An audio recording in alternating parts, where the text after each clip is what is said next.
Hello बच्चों। तो आज हम बात करेंगे करंट इलेक्ट्रिसिटी चैप्टर में ग्रुपिंग ऑफ रेजिस्टेंस के बारे में। पैरेलल और सीरीज ग्रुपिंग की बात करेंगे और मिक्स्ड ग्रुपिंग की बात करेंगे। तो हमारा जो चैप्टर था वो है current electricity.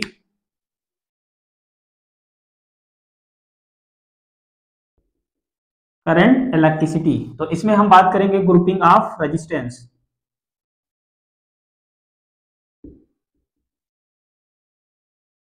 Grouping of resistance में सबसे पहले हम बात करेंगे series grouping.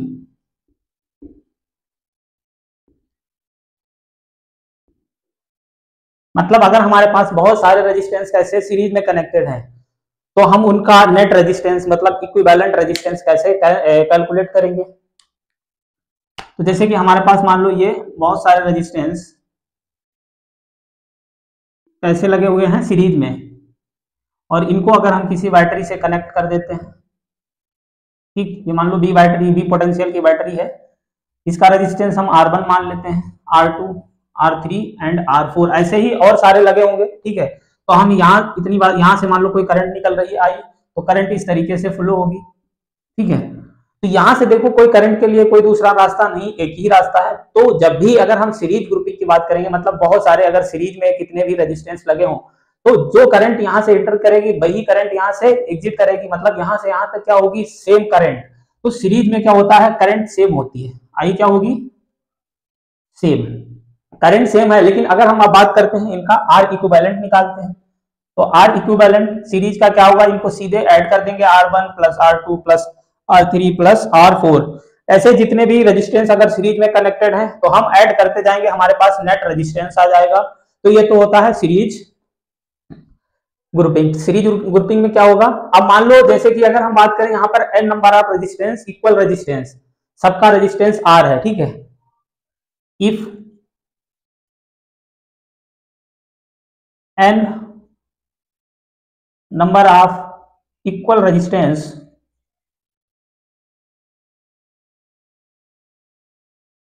R connected in, सबका रेजिस्टेंस कितना है, R के बराबर, connected in series.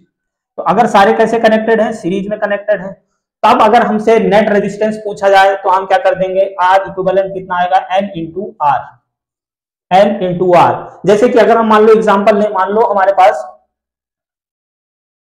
10 resistance R connected in series of resistance, इनका जो रेजिस्टेंस है वो है 4 ओम। तो हमें बताना है R इक्विवेलेंट क्या होगा, R इक्विवेलेंट, R इक्विवेलेंट कैसे निकालेंगे, N इंटू R। अब N की वैल्यू कितनी है, 10 के नंबर ऑफ रेजिस्टेंस कितने हैं, 10, तो 10 और R कितना दिया गया है, 4, तो हमारे पास इक्विवेलेंट रेजिस्टेंस कितना आ जाएगा, 40 ओम। तो इस तरीके से हम कैलकुलेट करेंगे। अगर हम बात करें हमारे पास, हम पहले लेक्चर में, इससे पिछले लेक्चर में फॉर्मूला पढ़ा था हमने, जब ओम्स लॉ पढ़ा था, B इक्वल टू IR। अब करंट क्या है, कांस्टेंट है, तो potential directly proportional to resistance. मतलब अगर हम बात करें यहाँ पर करंट तो सेम होगी, जो R1 के अबाउट करंट पास होगी वही R2 के अबाउट, वही R3 के अबाउट और वही R4 के अबाउट। लेकिन इनके सबके अबाउट, R1 के अबाउट अलग पोटेंशियल होगा, पोटेंशियल ड्रॉप R2 के अबाउट अलग होगा और R3 के अबाउट अलग होगा। तो यहाँ का अगर हम B1 मान लेते हैं, B2, B3 एंड B4, ठीक है, तो यहाँ पर क्या है, potential directly proportional to resistance, क्योंकि करंट कांस्टेंट है। तो यहाँ पर जो पोटेंशियल का, जो रेजिस्टेंस का रेशियो होगा वही क्या रेशियो होगा, पोटेंशियल का रेशियो होगा। तो यहाँ पर B1 is to B2 is to B3 is to B4 किसके बराबर होगा, R1 is to R2 is to R3 is to R4। तो जब भी सीरीज में हमें पोटेंशियल ड्रॉप कैलकुलेट करना है तो हम यहां से कैलकुलेट कर लेंगे। अब जैसे कि अगर हमें मान लो B1 की वैल्यू कैलकुलेट करनी है, हमें बैटरी का पोटेंशियल पता होगा, नेट पोटेंशियल क्या पता होगा, तो यहां से हम क्या निकाल लेंगे, B1 इक्वल टू इसका जो R1 मतलब इसका रेशियो जो भी होगा, R1 divided by total sum of ratio R1 plus R2 plus R3, R1 plus R2 plus R3 plus R4 into B net, मतलब जो बैटरी का पोटेंशियल दिया गया है वो। ठीक है, इससे मल्टीप्लाई कर देंगे, ऐसे हमारे पास B1 आ जाएगा। अगर हम B2 निकालेंगे तो B2 कल टू क्या हो जाएगा, B2 कल टू क्या होगा, R2 divided by sum R1 plus R2 plus R3 into B net. अगर हम B3 निकालेंगे तो R3 divided by R1 plus R2 plus R3 इस तरीके से कैलकुलेट किया जाता है। किसी के अबाउट हमें पोटेंशियल ड्रॉप कैलकुलेट करना है तो यहां से हम कैलकुलेट कर लेंगे। तो ये तो हो गया हमारे पास क्या, सीरीज ग्रुपिंग में। तो सीरीज में कितने भी रेजिस्टेंस हो हम R equivalent R1 plus R2 plus ऐसे मतलब ऐड करते जाएंगे। अगर सबका रेजिस्टेंस सेम है, अब जितने नंबर ऑफ रेजिस्टेंस होगा उससे मल्टीप्लाई कर देंगे, हमारे पास R इक्विवेलेंट आ जाएगा। अब हम बात करेंगे पैरेलल ग्रुपिंग की। तो अब हम बात करेंगे किसकी, पैरेलल ग्रुपिंग की।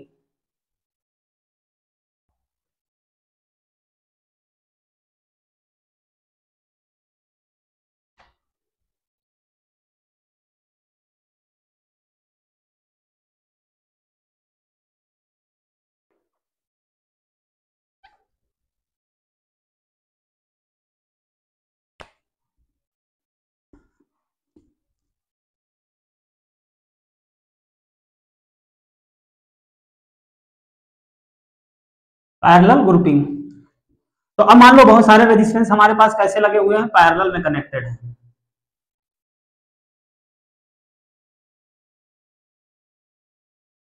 पैरेलल में कनेक्टेड है, इनसे मैंने एक बैटरी कनेक्ट कर दी, ठीक है। ये मान लो 20 वोल्ट की बैटरी है, इसका resistance R1, R2, R3 and R4। यहां से कोई करंट आई आ रही होगी, यहाँ पे आई जाएगी। अब देखो क्या होगा, यहां से अब करंट के पास 4 रास्ते हैं। करंट के पास कितने, 4 रास्ते हैं। तो यहाँ पर करंट अब डिवाइड होगी कैसे, वो अभी हम बात करेंगे। यहां से देखो अब पैरेलल में क्या होता है, पैरेलल की केस की बात करें, पैरेलल में पोटेंशियल कांस्टेंट रहेगा। मतलब जो पोटेंशियल ड्रॉप R1 के अबाउट होगा वही पोटेंशियल ड्रॉप R2 के अबाउट होगा और वही R3 और R4 के अबाउट होगा। मतलब पैरेलल के केस में क्या होता है, पोटेंशियल सेम, वो भी कितना होगा, जितना, क्योंकि डायरेक्टली इसके अलावा कोई रेजिस्टेंस तो कनेक्टेड है नहीं हमारे पास। तो जो बैटरी कनेक्टेड है सबका पोटेंशियल BV के बराबर होगा, सेम पोटेंशियल होगा, ठीक है। तो सेम अगर हम बात करें B इक्वल टू IR, तो अब क्या है, पोटेंशियल सेम है तो करंट क्या हो जाएगी, इनवर्सली प्रोपोर्शनल टू रेजिस्टेंस। मतलब अगर हम बात करें यहां पर जिसका रेजिस्टेंस ज्यादा होगा वहां से करंट कम जाएगी। मतलब जो भी रेजिस्टेंस का रेशियो होगा उसका उल्टा रेशियो किसका होगा, करंट का। जिसका रेजिस्टेंस ज्यादा उसकी करंट कम, मतलब उससे कम करंट पास होगी। तो ये तो किसकी बात हो गई, करंट की। करंट किससे कितनी पास होगी, वो रेशियो इनका, मतलब जो भी रेजिस्टेंस का रेशियो होगा उसका इनवर्स रेशियो किसका होगा, करंट का। तो अगर हम बात करें यहां पर इसका आर इक्विवेलेंट कैलकुलेट करने की, तो आर इक्विवेलेंट पैरेलल में कैसे कैलकुलेट करेंगे, 1 by R equivalent equal to 1 by R1 plus 1 by R2 plus 1 by R3 plus 1 by R4। तो जितने भी पैरेलल में रेजिस्टेंस कनेक्टेड है तो हम यहां से इस तरीके से उनको ऐड करते जाएंगे, हमारे पास क्या आ जाएगा, आर इक्विवेलेंट। उसके बाद हम इसको सॉल्व कर लेंगे। अब यहां पर भी अगर हम बात करें, मान लो हमारे पास n number of resistance equal resistance connected in parallel, तो अगर हम बात करें if n number of equal resistance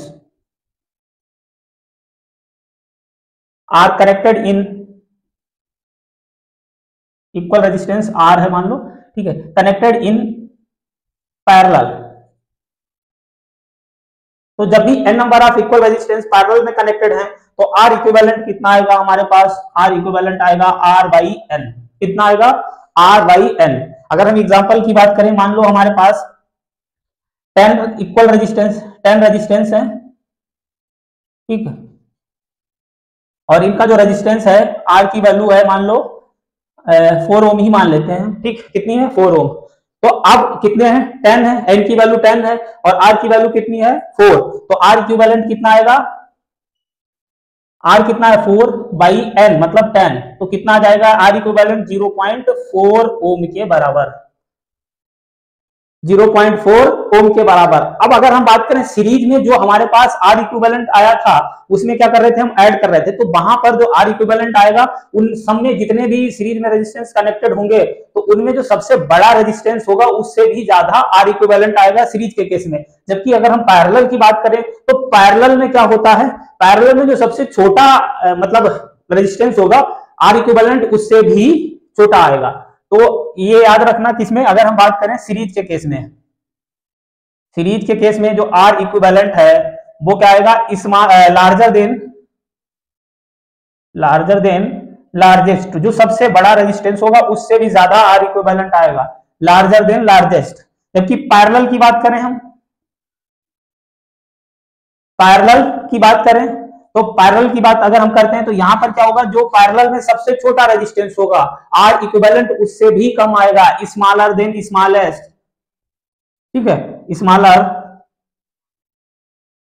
then smallest, जो सबसे छोटा होगा उससे भी छोटा आएगा क्या, पैरेलल के केस में आर इक्विवेलेंट, और सीरीज में लार्जर देन लार्जेस्ट। मान लो जैसे कि अगर हम एग्जांपल की बात करें, सीरीज में मान लो हमारे पास दो रेजिस्टेंस तीन कनेक्ट कर दे रहे हैं, मान लो ये इसका 1 ओम है, ये 2 ओम है और ये 3 ओम है, ठीक, तो ये सीरीज में कनेक्टेड है, इनका आर इक्विवेलेंट देखो कितना आ रहा, 1 + 2 + 3 कितना आ जाएगा, 6 के बराबर 6 ओम। तो यहाँ पर सबसे बड़ा कौन है, 3 ओम, तो जो आर इक्विवेलेंट आ रहा है वो कितना आ रहा है, 3 ओम से ज्यादा आ रहा है, लार्जर देन लार्जेस्ट, जो सबसे बड़ा है उससे भी बड़ा आ रहा है। और अगर हम पैरेलल की बात करें, मान लो इन्हीं को हम क्या करते हैं, पैरेलल में कनेक्ट करते हैं, इन्हीं को हम पैरेलल में कनेक्ट कर दें, ठीक है, तो हम इनको अगर पैरेलल में कनेक्ट कर देंगे तो ये 1 2 3 सेम वही रेजिस्टेंस है, 1 ओम 2 ओम 3 ओम, तो यहां पर आर इक्विवेलेंट क्या होगा, जो सबसे छोटा रेजिस्टेंस है 1 ओम उससे भी कम आएगा। अगर हम मान लो इसको कैलकुलेट करें, 1/R इक्विवेलेंट कितना, 1/1 + 1/2 + 1/3, 1/1 बनी रहेगा, 1/2 + 1/3 तो कितना आएगा, यहां से अगर हम बात करें 3 2 5 1 + 3 + 2 / 6 तो कितना आ जाएगा, 6 5 6 मतलब इनका जो आएगा 1 कितना आएगा, 1 ओम। तो यहां पर देखो स्मॉलर देन, एक मिनट कैलकुलेशन गड़बड़ हो गई क्या, चलो इसको, ये कितना आएगा हमारे पास 1 + 5/6 तो ये आएगा 11/6।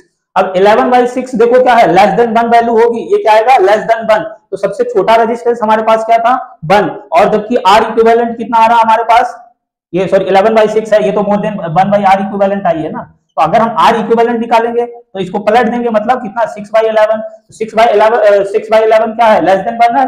अब लेस देन 1 है मतलब जो हमारे पास आर इक्विवेलेंट आया है वो क्या आ रहा है, 1 से कम आ रहा है, जो सबसे स्मॉलेस्ट रेजिस्टेंस है, स्मॉलर देन स्मॉलेस्ट, उससे भी कम आर इक्विवेलेंट आ रहा है पैरेलल में। तो ये तो बात हो गई सीरीज और पैरेलल की।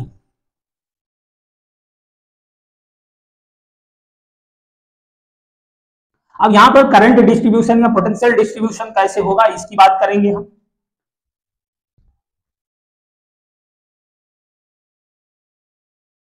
तो अगर हम बात करें करंट डिस्ट्रीब्यूशन या पोटेंशियल डिस्ट्रीब्यूशन कैसे होगा, तो पहले हम बात करते हैं वोल्टेज डिस्ट्रीब्यूशन, पोटेंशियल कैसे डिस्ट्रीब्यूट होगा इसकी बात करें। वोल्टेज डिस्ट्रीब्यूशन, वोल्टेज डिस्ट्रीब्यूशन जैसे कि अब हम वोल्टेज, क्योंकि सीरीज के केस में करंट तो सेम थी, अब वोल्टेज सीरीज में कैसे डिस्ट्रीब्यूट होगा इसकी बात करें। मान लो हमारे पास दो रेजिस्टेंस हैं, ठीक है, ये किसी बैटरी से कनेक्टेड है, ठीक है, हमने मान लो बैटरी हमारे पास 15 वोल्ट की बैटरी ले ली, ठीक, ये 6 ओम है, ये 12 ओम है, ठीक है, तो 6 ओम के अबाउट कितना पोटेंशियल ड्रॉप होगा, 12 ओम के अबाउट कितना पोटेंशियल ड्रॉप होगा, ये हमको कैलकुलेट करना है। तो अगर हम इसकी बात करते हैं तो हमें हमारे पास अगर हम बात करें यहाँ पर क्या होगा, सीरीज में आई सेम होगा, और आई सेम होगा मतलब potential directly proportional to resistance. तो रेजिस्टेंस का जो रेशियो है R1:R2 कितना आ रहा है, 1:2, इसको R1 मान लो, ठीक, इसको R2 मान लो, तो R1:R2 का रेशियो कितना आएगा, ये 6 है, 12 1:2 का रेशियो। तो पोटेंशियल का भी क्या आएगा, 1:2 का रेशियो, क्योंकि जो रेशियो रेजिस्टेंस का होगा वही पोटेंशियल का रेशियो का डायरेक्टली प्रोपोर्शनल है। V1:V2 कितना आएगा, 1:2। अब हमारे पास नेट पोटेंशियल मतलब बैटरी कितने वोल्टेज की कनेक्टेड है, 15 की, तो अगर हम V1 की वैल्यू निकालेंगे तो V1 की कितनी आएगी, 1 divided by sum of ratio, 1 divided by sum 1 + 2 मतलब 3 इंटू V नेट कितना है हमारे पास 15, तो कितना आ जाएगा 5 वोल्ट।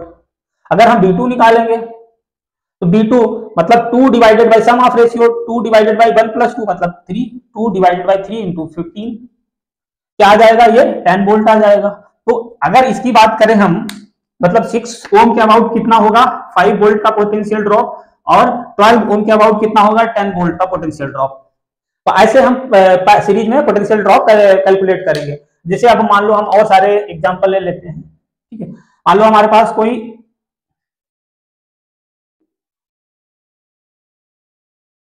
ये कनेक्टेड है, ठीक है, ये 3 है, ये 6 है, ये 9 है, ठीक, 3 ओम, 6 ओम, 9 ओम, इसको किसी बैटरी से कनेक्ट कर दिया हमने। बैटरी का पोटेंशियल मान लो हमने 12 वोल्ट मान लिया। कितना मान लिया? 12 वोल्ट। तो हमें यहाँ पर इनका B1 की वैल्यू, B2 की वैल्यू, पोटेंशियल ड्रॉप कैलकुलेट करना है, B3 की वैल्यू, ठीक है, B3 की वैल्यू कैलकुलेट करनी। सीरीज का केस है तो करंट तो सेम होगी, I सेम, तो B directly proportional to R, B directly proportional to R। तो R रेजिस्टेंस का रेशियो कितना? R1:R2:R3 कितना है? 3:6:9, मतलब कितना आएगा? 1:2:3 का रेशियो, 1:2:3 का रेशियो। तो पोटेंशियल का भी रेशियो इतना ही आएगा, B1:B2:B3, B1:B2:B3 इक्वल टू कितना आएगा हमारे पास? यही रेशियो 1:2:3। अब अगर हमें B1 निकालना है तो 1 divided by sum of ratio, 1 divided by sum of ratio क्या? 1 + 2 + 3 कितना होगा? 6 इंटू टोटल पोटेंशियल कितना है? बैटरी कितनी लगी है? 12 वोल्ट की, तो ये कितना आ जाएगा? 2 वोल्ट। अगर हमें क्या निकालना है? B2 निकालना है, तो 2 divided by sum of ratio, 2 divided by 6 into 12, तो कितना आएगा? 4 वोल्ट। अगर हमें B3 निकालना है तो 3 divided by sum of ratio, 3 divided by 6 into 12, तो ये कितना आएगा? 6 वोल्ट। कितना आएगा? 6 वोल्ट। तो इस तरीके से हम सीरीज के केस में पोटेंशियल डिस्ट्रीब्यूशन कैलकुलेट कर लेंगे। ठीक, अब बात करते हैं करंट डिस्ट्रीब्यूशन। अब करंट डिस्ट्रीब्यूशन कहां पर होता है? पैरेलल के केस में, क्योंकि पैरेलल में पोटेंशियल सेम रहता है, करंट डिस्ट्रीब्यूट होती है। अब करंट कैसे कैलकुलेट करेंगे हम, इसकी बात करेंगे।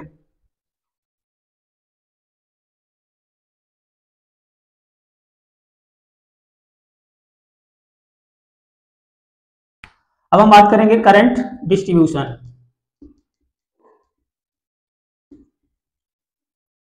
तो अगर हम करंट डिस्ट्रीब्यूशन की बात करें तो पैरेलल का केस हमारे पास, मान लो पैरेलल में रेजिस्टेंस कनेक्टेड है, तो यहां से जो भी करंट आ रही होगी, ठीक, अगर हम मान लो बात करें यहां से 5 एम्पियर करंट इंटर कर रही है, कितनी? 5 एम्पियर। अब अगर हम इनकी रेजिस्टेंस की वैल्यू मान लेते हैं 3 ओम, 6 ओम एंड 9 ओम, ठीक। तो अब पैरेलल में क्या होता है?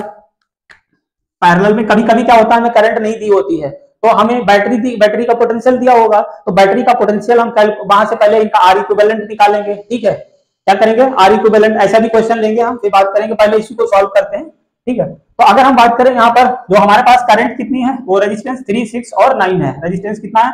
3, 6 और 9 है। तो पैरेलल में क्या होता है? पोटेंशियल सेम होता है। बी क्या होगा? सेम, तीनों, जो 3 ओम के अबाउट पोटेंशियल ड्रॉप होगा, वही 6 अबाउट का और वही 9 ओम के अबाउट होगा, ठीक है। तो पोटेंशियल सेम मतलब क्या होगा?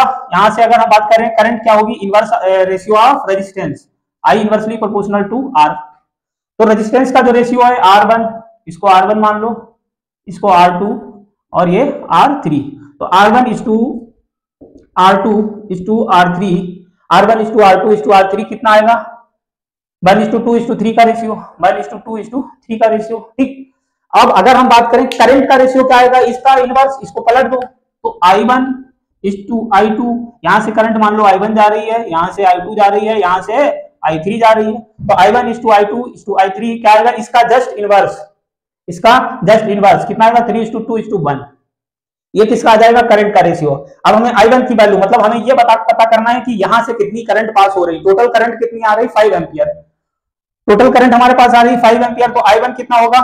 3 divided by sum of ratio, 3 divided by sum of ratio कितना? 6 इंटू टोटल करंट कितनी? 5, तो कितना? 5/2 एम्पियर, मतलब 2.5 एम्पियर, ठीक।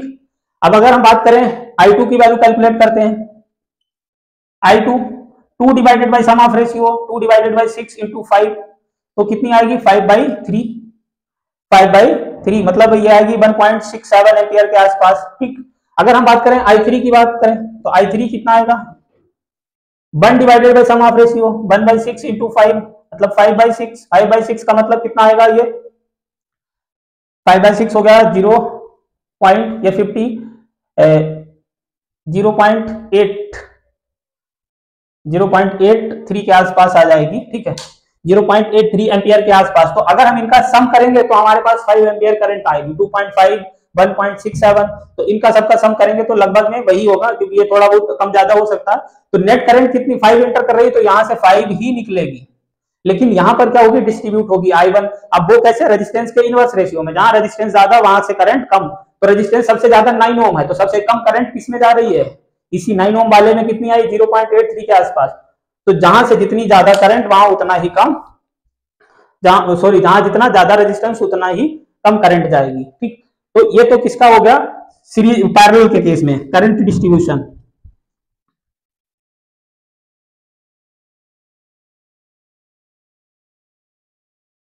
अब मान लो कभी कभी क्या होता है, हमें क्वेश्चन में करंट ना देकर उसने पोटेंशियल दे दिया। ठीक, तो हम ऐसा भी चलो क्वेश्चन ले लेते हैं।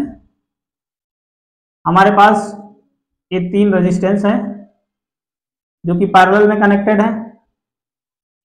बैटरी है कोई, मान लो 10 वोल्ट की बैटरी है। ठीक, और यहां पर हम रेजिस्टेंस मान लेते हैं हमारे पास 2, 4 और 6। ठीक है, 2, 4 और 6 ओम, 2 ओम, 4 ओम, 6 ओम, ये कनेक्टेड है पैरेलल में। तो हमें यहाँ पर इनमें करंट का रेशियो बताना है, I1, I2 एंड I3। यहाँ से I करंट इंटर कर रही होगी, लेकिन हमें करंट भी नहीं दी गई, तो हमें पहले करंट कैलकुलेट करनी होगी। अब करंट कब कैलकुलेट करेंगे, तो हमें पहले R इक्विवेलेंट कैलकुलेट करना पड़ेगा। तो हम R इक्विवेलेंट पहले कैलकुलेट कर लेते हैं। 1 बाई R इक्विवेलेंट कितना आएगा, 1/2 प्लस 1/4 प्लस 1/6। तो ये आ जाएगा हमारे पास R इक्विवेलेंट। तो अगर हम यहां से मान लो एलसीएम कितना ले लेते हैं, 24, तो ये आ जाएगा 12, ये कितना आ जाएगा 6, और ये कितना आ जाएगा 4। तो 12 प्लस 6 प्लस 4 कितना होगा, 22 डिवाइडेड बाई 24, या क्या आ जाएगा 11 डिवाइडेड बाई 12। ये क्या आ गया, R equivalent, 1 by R equivalent. तो आर इक्विवेलेंट कितना आएगा, 12 बाई 11। ठीक, 12 बाई 11 मतलब 1.1 के आसपास आएगा। हम इसको इसी फॉर्म में रहने देते हैं। अब हमें करंट निकालनी है, तो V equal to I R होता है। तो I इक्वल टू क्या होगा, V बाई आर। V कितना है 10, R कितना है हमारे पास 12 बाई 11, 11 ऊपर जाएगा 110 डिवाइडेड बाई 12। तो इतनी करंट आ गई। अब अगर हमें मान लो करंट कैलकुलेट करनी है, तो इनका जो भी क्या होगा, पहले तो हम देखते हैं रेजिस्टेंस का रेशियो क्या है हमारे पास, R1:R2:R3, 2:4:6, मतलब 1:2:3। ठीक, 1:2:3 का रेशियो है। करंट का रेशियो इसका उल्टा होगा, I1:I2:I3, 3:2:1। I1 निकालना है, I1 3 divided by sum of ratio 6 into total current 110 divided by 12, ये 4 टाइम जाएगा। अब इसको अगर हम आगे और कैलकुलेट कर लेते हैं, तो ये कितने टाइम जाएगा,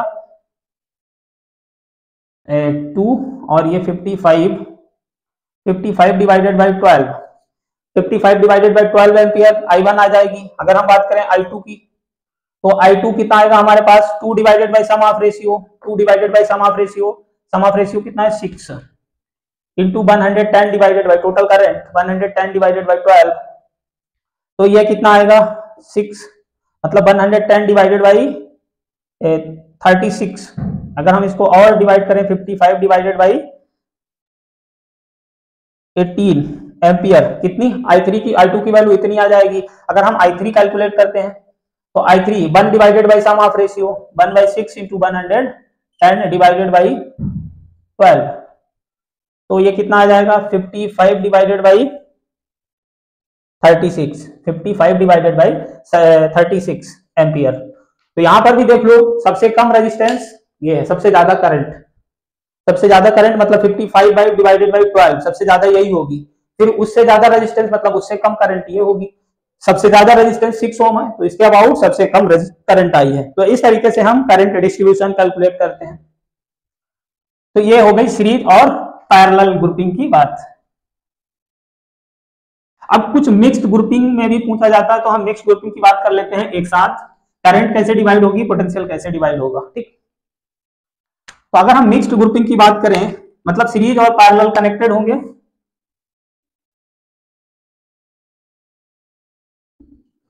तो मिक्स्ड ग्रुपिंग में करंट डिस्ट्रीब्यूशन या पोटेंशियल वोल्टेज डिस्ट्रीब्यूशन कैसे होगा।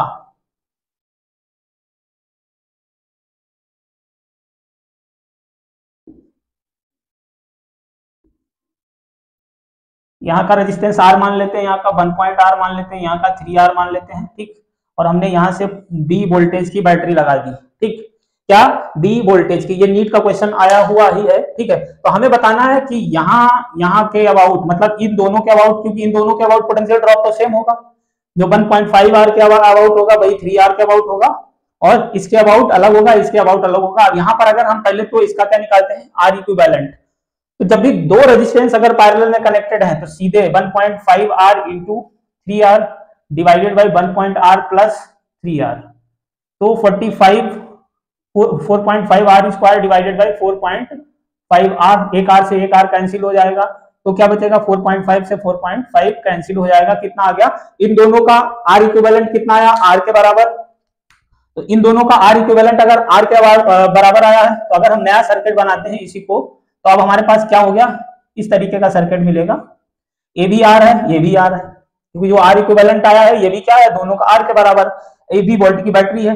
अब क्या है, सीरीज के दोनों इक्वल रेजिस्टेंस है, ये भी R है, ये भी R है, दोनों कैसे सीरीज में कनेक्टेड है। तो इनके अबाउट पोटेंशियल क्या, डायरेक्टली प्रोपोर्शनल टू R होगा, क्योंकि सीरीज में करंट सेम होगी। तो आधा आधा पोटेंशियल क्या होगा, बढ़ जाएगा, मतलब B/2 इसके अबाउट होगा और B/2 इसके अबाउट होगा।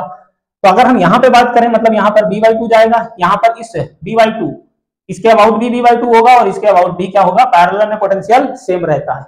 अब ये तो नीट का क्वेश्चन था कि इनके अबाउट यहाँ पर पॉइंट दिए गए थे, एक को A माना था, एक को B माना था और एक को C माना था। तो B और C का पोटेंशियल बताना था, तो सबका सेम होगा, जो A का आया वही यहाँ पर भी आ रहा और वही यहाँ पर होगा, पैरेलल में तो सेम होता। मतलब potential of A equal to potential of B equal to potential of C equal to किसके बराबर आ गया, B/2 के बराबर। तो ये तो नीट का क्वेश्चन था। अब हम अगर बात करें इस क्वेश्चन में, हम करंट पूछते हैं कि मान लो इसके अबाउट कितनी करंट जा रही, इसके अबाउट कितनी जा रही। तो हमने माना कि यहां से मान लो हमारे पास कितनी I करंट आ रही है, कितनी आ रही, I करंट आ रही है। तो यहां तक तो करंट डिवाइड होने वाली नहीं है, मतलब यहां पर भी I ही आएगी, यहां पर भी क्या है, आएगी। अब यहां से करंट बटेगी, यहां तक तो I आ रही है, अब यहां पर क्या होगा, रेजिस्टेंस के इनवर्स रेशियो में बटेगी। कैसे, रेजिस्टेंस के इनवर्स रेशियो में, क्योंकि पैरेलल में क्या होगा, अगर हम इसकी बात करें पैरेलल में B सेम होगा, तो करंट क्या होगी, इनवर्सली प्रोपोर्शनल टू R। तो इसके अबाउट अगर हम करंट को I1 मानते हैं, इसके अबाउट, चलो इसको I1 मान लेते हैं, इसको I2 मान ले, ठीक। इसके अबाउट I1, ये I2 मान लिया, ठीक। अब हमें पहले तो R1 R2, मतलब इसको क्या मानो, R1 और इसको R2। तो R1:R2 का जो रेशियो आएगा वो कितना आएगा, 1.5R:3R, मतलब 1:2 का रेशियो, कितना, 1:2 का रेशियो। तो करंट का रेशियो क्या होगा, इसका उल्टा, I1:I2 का रेशियो कितना होगा, 2:1 का। अब I1 की वैल्यू निकालनी है, तो I1 की वैल्यू कैसे निकालेंगे, 2 divided by sum of ratio, 2 divided by 3, 2 divided by 3, और टोटल करंट I है, मतलब यहां से कितनी करंट जाएगी, 2/3 I के बराबर। और I2 की बात करें हम, तो कितना आएगा, 1/3 I, कितना, मतलब I/3, कितनी, I/3। तो यहां से I/3 जा रही है, यहां से 2I/3, क्योंकि यहाँ का रेजिस्टेंस कम है, यहाँ का ज्यादा, जहां का रेजिस्टेंस ज्यादा वहां से करंट कम जाएगी, और जहां का रेजिस्टेंस कम है वहां से ज्यादा जाएगी, ठीक है। तो इस टाइप के क्वेश्चन आते हैं, हम सॉल्व कर लेंगे। और बहुत सारे बड़े बड़े सर्किट देते हैं, तो वही से सीरीज पैरेलल का केस है, सीरीज वाले जितने हो उनको अलग कैलकुलेट कर लेंगे, पैरेलल वाला अलग कैलकुलेट कर लेंगे, जो भी हमारे पास आएगा हम उनको ऐड कर देंगे। तो इस तरीके के आप क्वेश्चन प्रैक्टिस करना तो हो जाएगी, उसके बाद हम क्वेश्चन भी कराएंगे और भी अलग से, ठीक है। Okay, thank you for watching.